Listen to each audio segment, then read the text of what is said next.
జీసస్ను creation ministries ద్వారా ఈ రీతిగా ప్రతిరోజు అనుదిన ఆహారమును మీకు అందించుటకు దేవుడిస్తున్న కృపను బట్టి దేవునికి అనలేని కృతజ్ఞతలు. ప్రియ సహోదరులారా, ఎలా ఉన్నారు? అందరూ బాగున్నారా? మీ అందరూ కూడా బాగుండాలని మీ కొరకు మేము ప్రార్థిస్తున్నాం. వాక్య ధ్యానంలోనికి మనం వెళ్దాము. ఆదికాండము 22వ అధ్యాయము 2వ వచనం.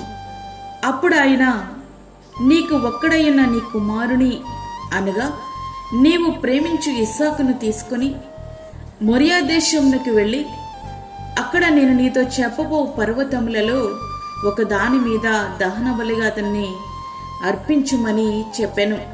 ఆదికాండము 22వ అధ్యాయము 2వ వచనం. ఈ యొక్క మొరియా పర్వతం యెరూషలేములో ఉంది. దాని ఎత్తు 768 మీటర్లు.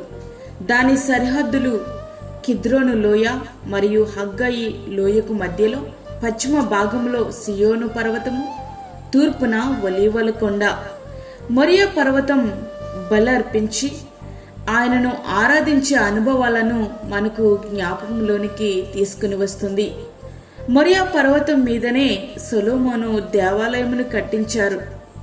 సొలొమోను యెరూషలేములో తన తండ్రి అయిన దావీదునకు యెహోవా ప్రత్యక్షమైనప్పుడు మొరియా పర్వతమందు దావీదు సిద్ధపరిచిన స్థలమున యెబూసీయుడైన ఒర్నాను కళ్ళమందు దావీదు ఏర్పరిచిన స్థలమున యెహోవాకు ఒక మందిరమును కట్టనారంభించెను.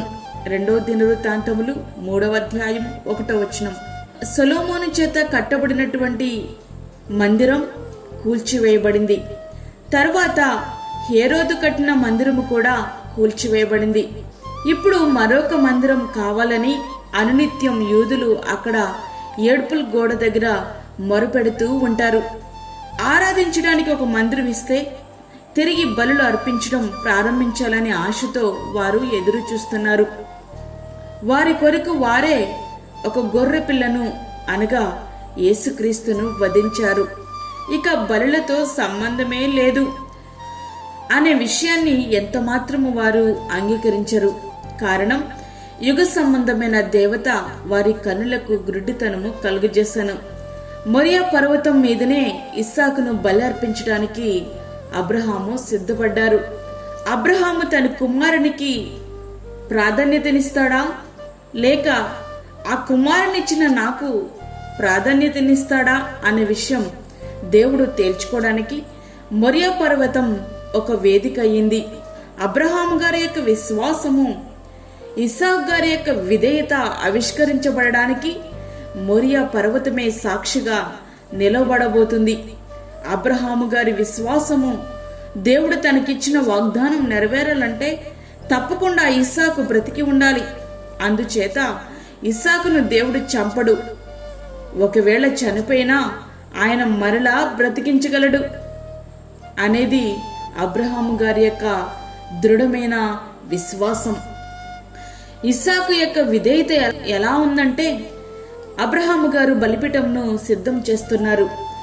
ఒకవేళ ఇస్సాకు కూడా కట్టెలను అందిస్తూ సహాయం చేస్తున్నాడేమో.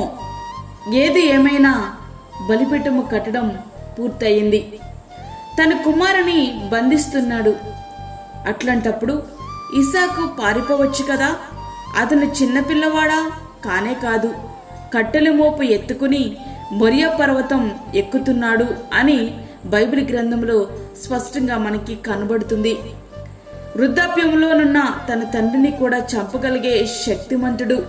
అయినా తన విధేయతకు కారణం తండ్రికి లోబడాలి అనేదే.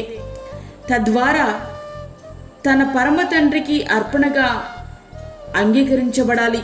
తండ్రి విశ్వాసము, కుమారుని యొక్క విధేయత రెండూ కలిసి శరీరం జలధరించే భయంకరమైన సంఘటన మొరియా పర్వతం మీద ఆవిష్కరించింది.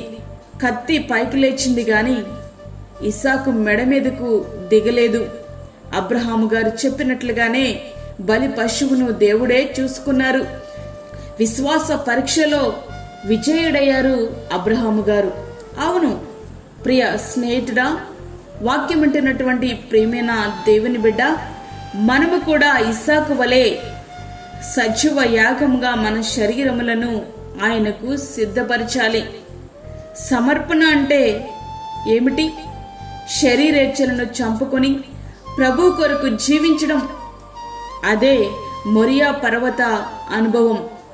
దేవాతి దేవుడు ప్రియ రక్షకుడైన ప్రభువే మన కోసం బలిగా వధించబడ్డాడనే విషయం మనలను ఆరాధనలోనికి నడిపించగలగాలి. ప్రియ స్నేహితుడా, అబ్రహాము వలె అటువంటి విశ్వాసము నీకుందా? ఇస్సాకు గారి వలె అటువంటి విధేయత నీకుందా? దేవుని ఎడల ఎంత శ్రద్ధ కలిగి ఉంటున్నావు? ఇక్కడ తండ్రి కుమారులను మనం ఇక్కడ పరిశీలించినట్లయితే ఇద్దరు కూడా దేవునికి ఇష్టలైపోయారు. ప్రియ స్నేహితుడా, నీవు కూడా దేవుని యొక్క మాటలకు విధేయత చూపించగలిగితే నీవు కూడా దేవునికి ఇష్టడవే. మరి ఈ సమయంలో దేవుని యొక్క మాటలకు విధేయత చూపిద్దామా? దేవుని మార్గంలో మనం నడుస్తామా? అబ్రహాము గారి వలె, ఇస్సాకు గారి వలె దేవుని మాటకు విధేయత చూపడంలో ముందుకు కొనసాగుదాం. అట్టి రీతిగా మనలను, మన కుటుంబాలను దేవుడు సిద్ధపరచునుగాక. ఆమేన్. వాక్యం విన్నటువంటి ప్రియమైన దేవుని బిడ్డలారా, ప్రార్థనలో ఏకీభవించండి. పరిశుద్ధమైన తండ్రి, ప్రేమగల యేసు ప్రభువా, శ్రేష్టమైన అమూల్యమైన మరి యొక్క దినము మా జీవితంలో మీరు అనుగ్రహించారు. నీకు వందనాలు. ఇంతవరకు మేము బ్రతికి ఉన్నామంటే అది కేవలము నీ ఉచితమైన కృపే తండ్రి. ఈ దినమంతటికి కావలసినటువంటి నీ కృప మాకు సమృద్ధిగా దయచేయండి. బయటికి వెళ్తున్నప్పుడు, వస్తున్నప్పుడు నీ కాపుదల మాకు దయచేయండి ప్రభువా. గర్భిణీ స్త్రీలను, చంటి బిడ్డలను, వృద్ధులను జ్ఞాపకం చేసుకునండి తండ్రి. కరోనా పేషెంట్స్ ను మీరు జ్ఞాపకం చేసుకునండి ప్రభువా. హాస్పిటల్లో మరణ పడకల మీద ఉన్నటువంటి నీ బిడ్డలను మీరు జ్ఞాపకం చేసుకునండి తండ్రి. వారిని మీరు ముట్టండి, స్వస్థపరచండి. ఈ దినమంతటికి కావలసిన నీ కృప సమృద్ధిగా మాకు దయచేయండి ప్రభువా. మా దేశాన్ని, మా రాష్ట్రాన్ని మీరు జ్ఞాపకం చేసుకునండి. దేశ నాయకులు, రాష్ట్ర నాయకులు నీతి న్యాయములతో పరిపాలించుటకు సహాయం చేయండి. అదేవిధంగా దూరదేశంలో ఉండి ఈ వాక్యం వింటున్న ప్రతి ఒక్క బిడ్డను మీరు జ్ఞాపకం చేసుకునండి. వారికి, వారి కుటుంబాలకు కావలసినటువంటి రక్షణ, విమోచన, ఆశీర్వాదము సమృద్ధిగా వారికి దయచేయండి. ఈ దినమంతటికి కావలసిన నీ కృప ఎల్లప్పుడూ మాకు తోడుగా ఉంచుతారని నమ్ముచు యేసు పరిశుద్ధ నామమున అడిగి వేడుకుంటున్నాము తండ్రి. ఆమేన్. ఈ యొక్క వర్తమానములు మీ బంధువులకు, మీ స్నేహితులకు షేర్ చేయండి. దేవుని పనిలో మీరు కూడా పాలిభాగస్తులు కండి. అదేవిధంగా మీ ప్రార్థన అవసరతలు మాకు తెలియచేయండి. మా ఫోన్ నంబర్ 9177377559. దేవుడు మిమ్మను, మీ కుటుంబమును దీవించునుగాక. ఆమేన్. దేవుని సేవలో మీ సహోదరి అన్నామణి సాల్మన్.